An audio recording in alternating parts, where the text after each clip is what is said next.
from Shawn and then open up the call to questions. Shawn? Hey, thank you all very much. Once again, before our big premium live event, Vengeance Day, this Saturday, would like to, once again, have our call. And clearly we're trying to do a video this time. I don't know, I guess from my standpoint, I'm trying to make it better each time and seeing if that helps, I guess. Hopefully the idea, the genuineness of these things doesn't lose its value. But I felt like I had to wear like a jacket and the hat and look somewhat professional. If that takes away from the sincerity of what I say, nothing would thrill me more than to do this in a tank top. But I felt like I should look professional doing it. So anyway, appreciate you, seriously. Appreciate you guys as always helping us out with promoting our premium live events here in NXT. And I always kind of look forward to these calls. So if you guys are ready, I'm ready to go. Great. So we'll now open it up to questions. We do kindly ask that you limit to one question each, and we'll get through as many as we can in the time allotted. If you have a question, please use the raise hand function within Zoom. So the first question is from Mike Johnson at PW Insider. Mike? Hey, Shawn, how are you? I'm doing well. I'm glad to put a face to the name now. This is going to be there awesome. You go. So I'm sorry to disappoint you, but here I am. That's all right. I know the feeling. There's been a lot of talk about Vengeance Day and this being the latest premium event, but I'm curious, how have things gone in the live event perspective? Because this is the first time NXT's gone back out on the road for a big show other than like a WrestleMania weekend where there's a built-in audience. How's the live ticketing been for the show, and what are your expectations in that regard? So look, it's gone very well. I think we're expecting around 5,000 people, which certainly for the setup that they've given us is pretty close to capacity. So from that standpoint, we're very happy. Look, and everybody's excited, and honestly, I'll be honest, nervous. This is our first time, other than Stand and Deliver. This is our first premium live event outside of the Performance Center in 3 years. And these are all new people, obviously, going out and doing this. So everybody's anxious, they're nervous, extremely excited. We're looking forward to getting on the plane tomorrow and heading to Charlotte. And look, hoping to do more of these, but looking to have an absolute blast and put on, what we hope to be a fantastic show. All right. Thanks for the time. I hope everything goes well. Thank you very much. Thanks, Mike. Next question up is from Brad Lewis at MediaWorks. Brad? Thank you so much. Hello, Shawn. How are you? Thank you for your time. Thank you very much. It's 6 a.m. in the morning here in New Zealand, so excuse me if my voice is croaky. Hey, a New Zealand specific question, Shawn. Dakota Kai obviously has done the main roster jump. Just wondering, you had a lot of time to spend with her with her time in NXT. What have you made of her jump up to the main roster and in terms of her sort of potential career road? Well, look, obviously she's doing great up there, and that is no surprise to me. I was always and still am a fan of Dakota Kai. I will tell you, I don't know that there's a tougher young lady than her. I used to comment on that all the time. The girl can, take a tail whooping, and she does it really well. I've always enjoyed her, thrilled for her success. I'm glad that she got the call. And again, I think, I think she's getting what she deserves. Her and Io are both very talented. They're doing great with Bayley. And look, and they're only at the beginning, right? So I think the sky's the limit for them. And I believe all of them have an extremely bright future.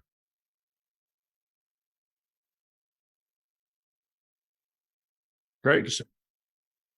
Our next question is from Alistair McGeorge at Metro. Hi, Shawn. How's it going? Doing very well. Good. Last time I did one of these calls, you could only kind of vaguely comment on the idea of William Regal coming back into the fold.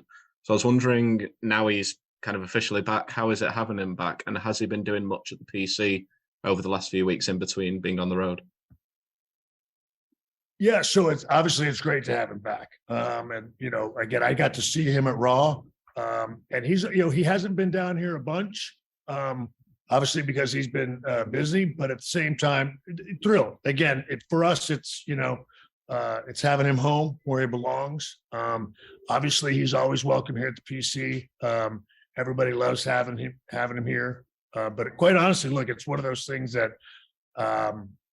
like a lot of people, it was a very nice homecoming, for all of us, to get to see him. He's he's what we consider an OG here. And obviously, more than anything, that's when the real life stuff all matters to us. It's great to have him here. He's comfortable back home. And like I said, we're looking forward to having him down here on a more regular basis. Obviously, he hasn't had the opportunity to do that, but he's still getting his feet wet, in his new role. But he knows, obviously, the invitation is always open down here, and he's welcome anytime. Thank you. Great. Our next question is from Sean Ross Sapp at Fightful. Sean? Hey, Sean, thanks for doing this. We have seen NXT talent return to the Royal Rumble. The word was last year that sort of a decree was made that they wouldn't be used. This year, we saw several in the Women's Royal Rumble, none in the men's. Do you have any insight on the process of that? Like, do you recommend them? Do they specifically ask for them? How does the process of deciding who is in the Royal Rumble from NXT exactly work? Yeah, look, it's made by the guys upstairs, obviously the main roster folks. That's one of those things that we obviously, let them know who we have available. I'll say this, I never want to, make anybody insult anybody's intelligence. Yes, I give whatever advice, opinion, recommendations, and I recognize that sometimes it matters a great deal, and other times it doesn't. I think they had a pretty good idea who it was they wanted this year. Obviously, they asked us our opinions. We certainly gave them. But for this year, it was a matter of who it was that they wanted, and then a couple backups for alternates and stuff like that, just in case something were to happen. And they only needed women. It's my understanding. Again, they had plenty of the men. We always look for us. It's a great opportunity for NXT to have anybody up there. But I'll be honest, it's always the main roster call as far as what it is. Anything has to do with our talent going up there, it is more often than not a main roster call. And then obviously when we're looking for main roster folks to come down here, that's me, making a request. And for the most part, it usually being granted, other than there being conflicts in talent schedule and whatnot. Thank you so much. My pleasure. Thank you. Our next question is from Nims Azor at SEN Radio. G'day, Sean. Greetings from Australia. Hello there. Now, obviously, this continent is very, very excited for the main event, and when Grayson Waller takes on Bron Breakker in the steel cage match. We in Australia, we know how good Grayson is. We've seen what he does here, and he's been causing absolute mayhem in NXT since he became the #1 contender. He's young, he's cocky, he's very, very confident in himself, and that kind of is very similar to a young Shawn Michaels. And you were very much once like that in your day when you first got to the WWE. So can you relate to his attitude a little bit? Do you offer him any advice, or do you just think you've got your title shot, you're in the main event, it's all up to you now, or do you have any bits of advice for him? Well, look, first of all, he's in the main event, and him and Braun, it is up to him in the steel cage. But no, we absolutely have a great deal of communication. I think he's been on record saying that we have a great relationship, and that is true. I like to think I've got a pretty darn good relationship with a lot of my guys and gals, but he's certainly one of them. He is all those things you just said. He is cocky, he's brash, he's confident, he knows that he's good. And that's one of the things that I recognize that as well. He's another young man that came in here very early. It's almost, again, a similar trajectory with him and Carmelo that I did my best to get them on 205 as quickly as possible.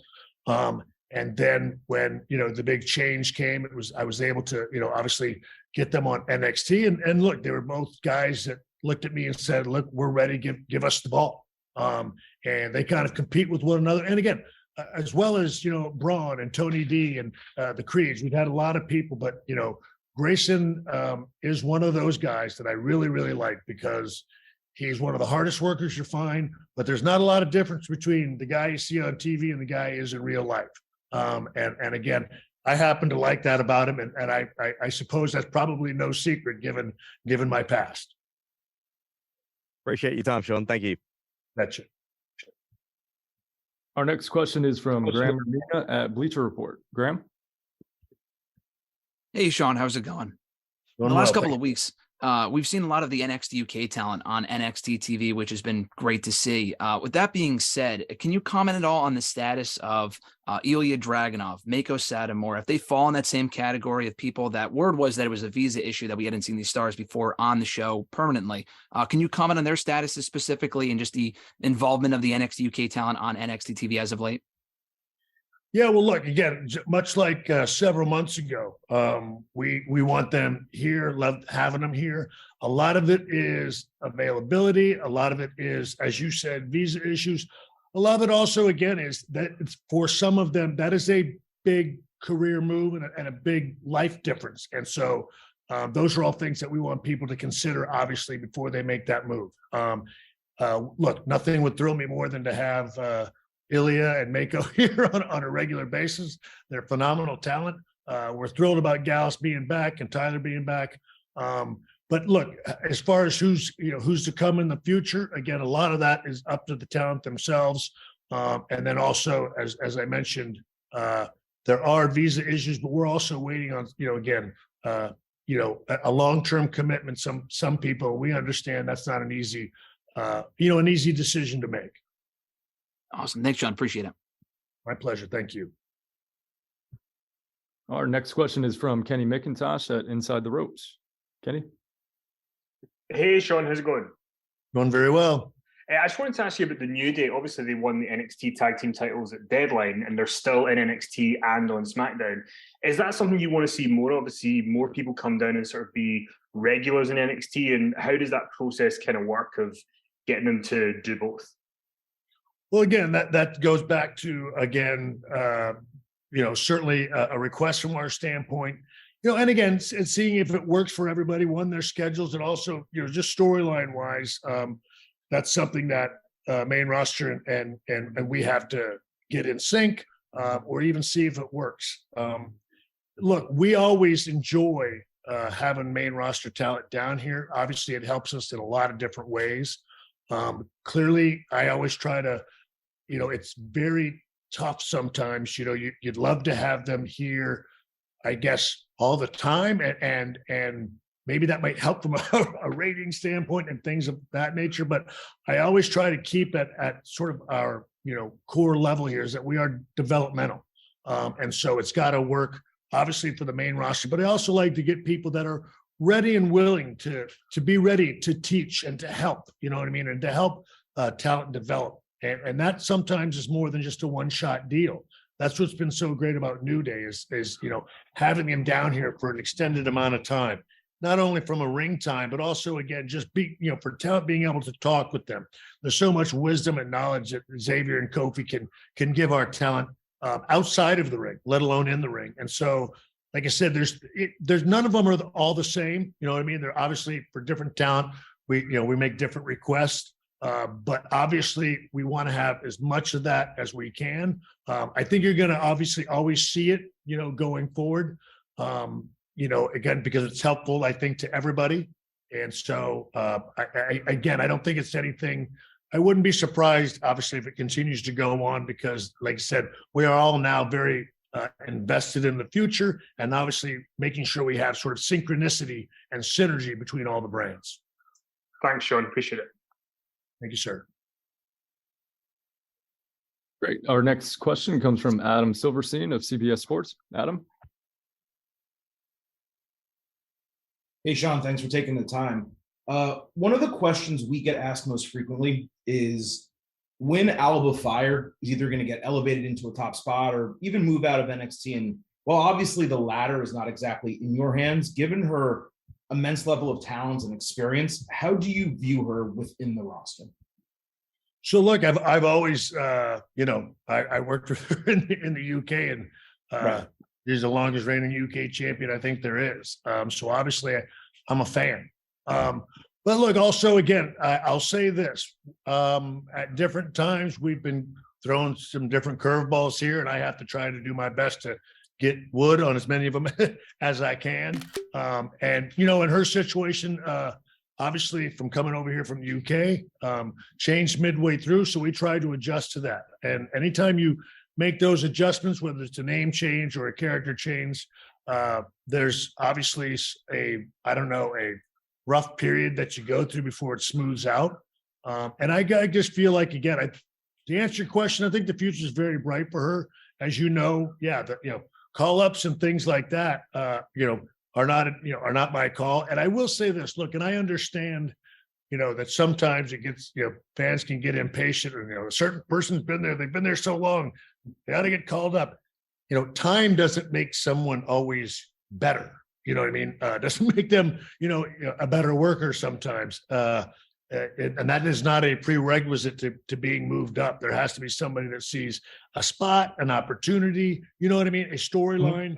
And so look, hopefully those things do work out for her. And quite honestly, for me, quite a few others down here. And look, I'll say this, I got my fingers crossed that, maybe around WrestleMania, we'll be having some talks about something and some shakeups and some rosters. But as I say right now, I just do the job I'm told to do, man, and do the best job I can. Appreciate it. You bet. Our next question comes from Marco Ercole with the Corriere dello Sport in Italy. Marco? Hey, Shawn, how are you doing? Doing well. My question is for Italy. What will be the next steps of NXT Europe, and how many chances are there to see events in Italy?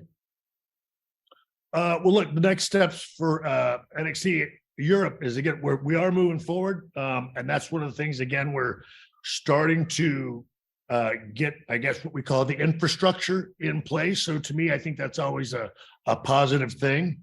And obviously looking for venues and dates and things like that. So we are moving forward on it. Obviously, hopefully, in the next couple of months, be thrilled to have an announcement, giving some idea of direction and time. But things are moving forward from an infrastructure standpoint, and we're getting those things in place. And we actually have meetings about that this week. So hopefully find out more information on that as well. Thank you. Our next question comes from Louis Dangor from Give Me Sport. Louis? Hi, Shawn. Thank you very much for taking the time. I wanted to ask very quickly. Obviously, it seems like there is a lot more kind of collaboration between the main roster and NXT now than perhaps there has been before. Are you actively having discussions with Triple H now about main roster call-ups? I know they kind of happen traditionally throughout the year, but around kind of WrestleMania time, which seen as obviously the season premiere, call it, and the season closer, that's normally a time when people start getting called up. So is planning already going ahead for that? And are you having discussions, or is that something perhaps kind of your visit down the line? That's something it's one of those ones where I'm hoping for a visit down the line. I'm with you, and look, and I'll say this, I know I know at times not everybody always believes me, but again, we've texted probably 2 times in the last several months with the schedule and everything else. I do know that, per tradition, as you say, usually around WrestleMania is when people feel that, those call-ups and things like that are possible. That's my feeling as well. That's my hope. But right now, there's been no information given on any of that kind of stuff right now. And I will say, look, everybody is concentrated, on WrestleMania. This is a big year. This is a big year for Hunter and for obviously all of us here in the WWE. And so, sort of all hands are on deck to make sure things go as well as they possibly can.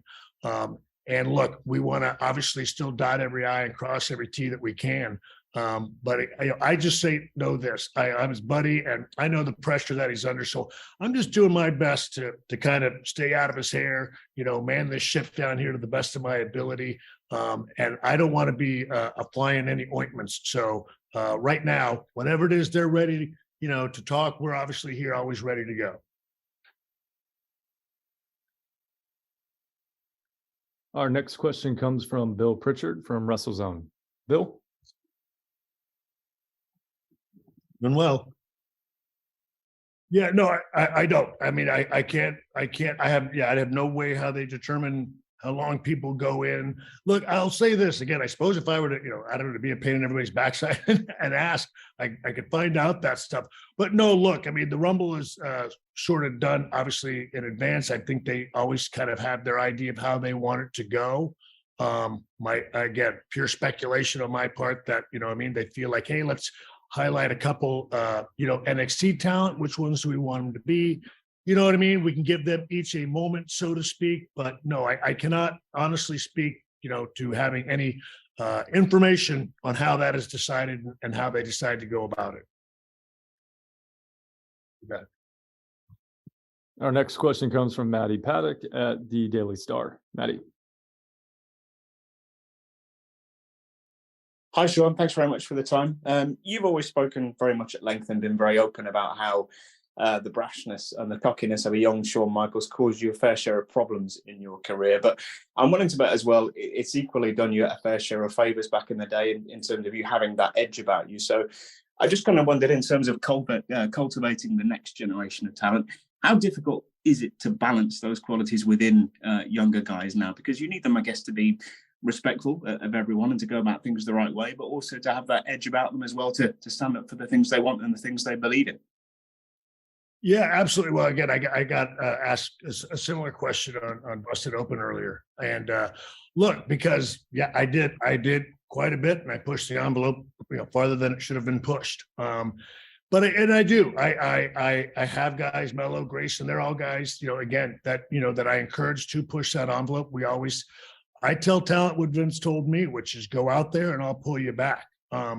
The actual truth of it is, though, I do that. I just have to sometimes pull them back earlier. Things are very different now. I mean, I think we know that we don't live in a culture like we did in the 80s or the 90s. I mean, it's a very different time now. And look, I still want them, again, ultimately, the thing that I enjoy most is that the talent down here know that I want the best for them and I want the most success for them. And I would never give them information that I don't think would be to their benefit. And that's, again, you lose credibility if you do that. So I'm always open and honest with them about trying to, sort of show them what I did and why it can't be done now and how it could hurt their career going forward. So again, I feel like that's the best I can do. And look, I will say this, the business is very different now.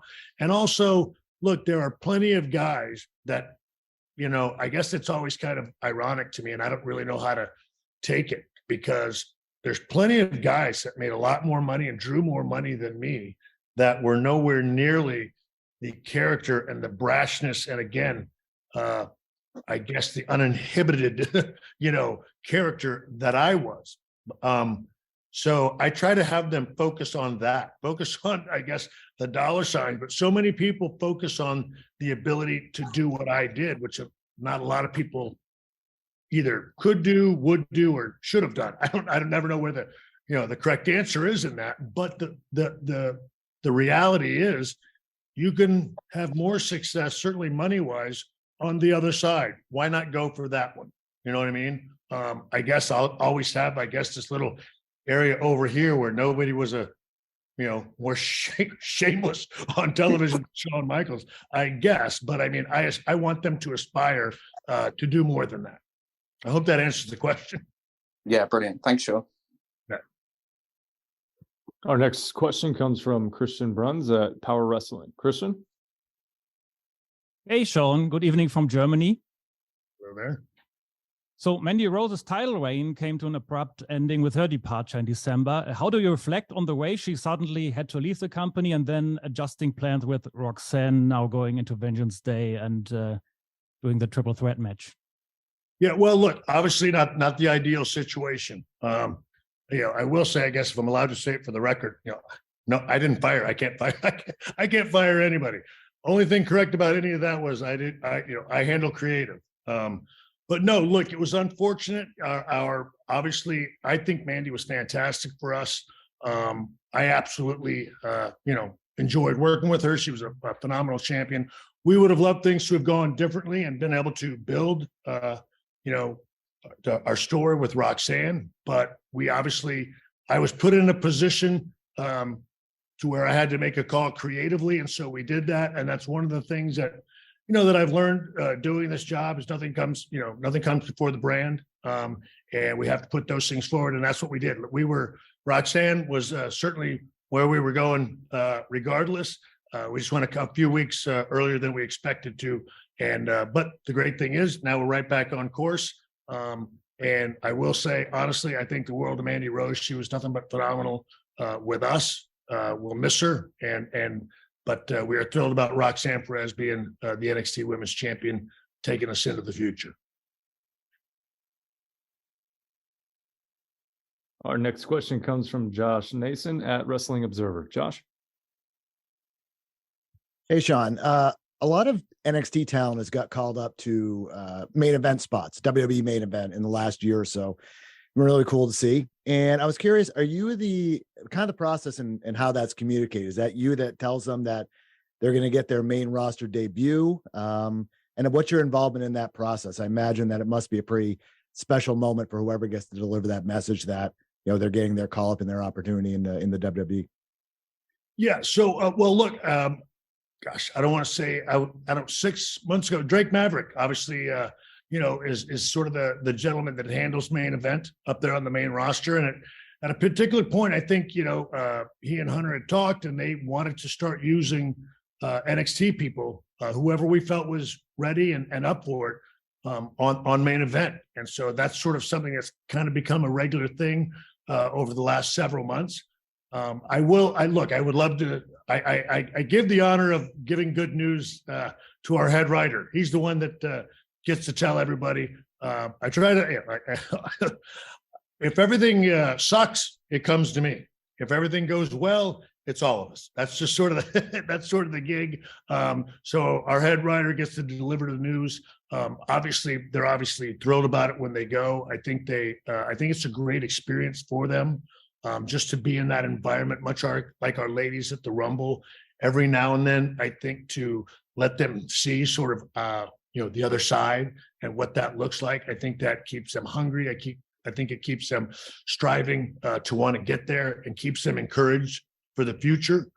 So look, that has been a huge benefit to us down here in NXT, is getting to have them go up there and do that. It makes them, again, you feel like you're actually, a wrestler in the wrestling business when you're getting on a plane, you're going there, you're going out in front of a big crowd. Again, they're getting to sort of meet some of the, Raw and SmackDown superstars. And it's a huge opportunity for them, and it's a huge encouragement. So that's been a huge plus for us to have down here over the last several months. Our next question comes from Miles Schneiderman at Wrestling Inc. Miles. Shawn, pleasure to meet you. Thank you, sir. So there's, Vince McMahon recently came back to the WWE board, and there's been a lot of speculation among the fan base as to what his involvement might be in the creative process going forward. Has Vince had any involvement in NXT creative or WWE creative in general? And do you anticipate him being involved in that process at all going forward? He has not, and I don't think so. I'd imagine Vince has probably got bigger fish to fry than us down here in NXT.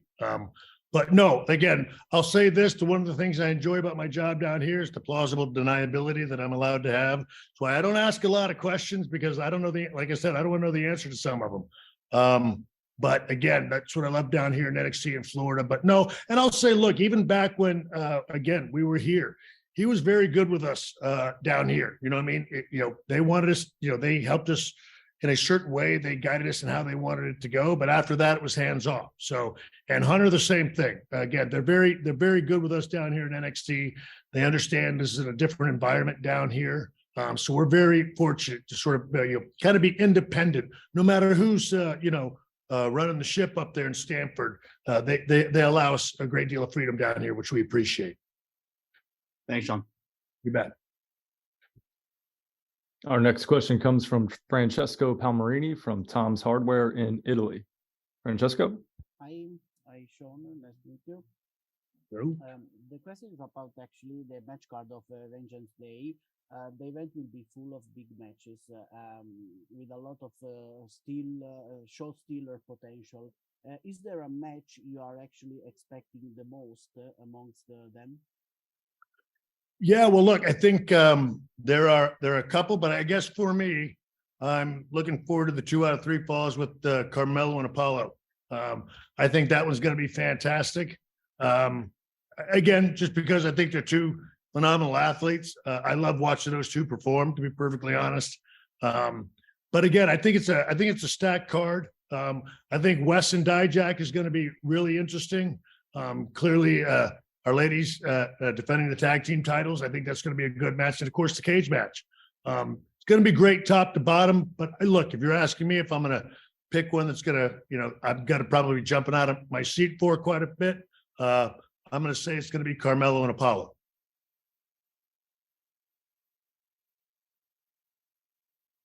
We have time for 2 final questions. The first will come from Dominic D'Angelo at Ad Free Shows. Dominic?